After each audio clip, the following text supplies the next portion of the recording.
Hi, Bashar. And a you good day. I have a question about a story in the Bible, Yes? and I would like to know if it's just a story or if it actually happened.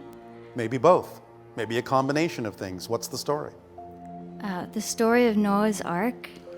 In a sense, it did happen, but it's not limited to the one story that's in the Bible, and there are some things that are a little bit different than what was related.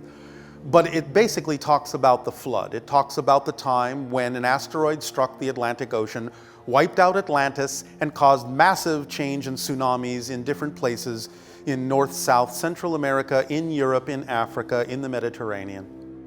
Many different people traveled on different kinds of boats and vehicles to save themselves and perpetuate some of their culture. That is the story of Noah's Ark. But if you actually examine many different cultures around your world, you'll find they all have similar stories, except for the South Sea Islanders who live in the Pacific who didn't experience that because the asteroid fell in the Atlantic. So there are different Noah's Ark stories by different names in various cultures in the North, Central, South Americas, in Europe, in Africa, the Mediterranean, and so on and so forth.